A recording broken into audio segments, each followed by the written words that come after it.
Hello, നമുക്കിന്ന് കോവയ്ക്ക cabbage തോരൻ നോക്കിയാലോ. കോവയ്ക്ക നമുക്ക് ആവശ്യത്തിന് എടുത്ത ശേഷം നമുക്കിന്ന് മിക്സിയുടെ ജാറിലോട്ട് ഇട്ട് കൊടുക്കാം. ഒന്ന് ചതച്ചെടുക്കാം. പഴുത്തതുണ്ടെങ്കിലും കുഴപ്പമില്ല.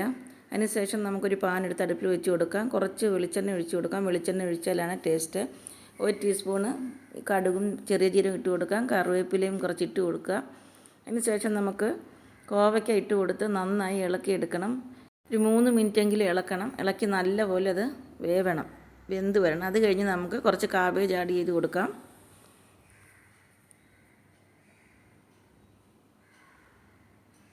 നന്നായി ഒന്ന് ഇളക്കി കൊടുക്കാം.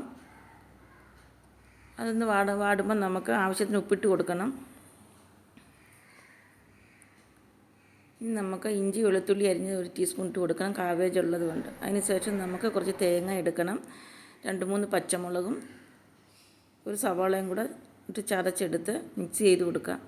നന്നായി ഇളക്കി എടുക്കണം. 2-3 മിനിറ്റ് അതും ഇളക്കി എടുക്കണം. ഇപ്പോൾ ഇവിടെ കോവയ്ക്ക കാബേജ് തോരന് റെഡി ആയിട്ടുണ്ട്. അടിപൊളി ടേസ്റ്റാണ്. എല്ലാവരും ട്രൈ ചെയ്ത് നോക്കും.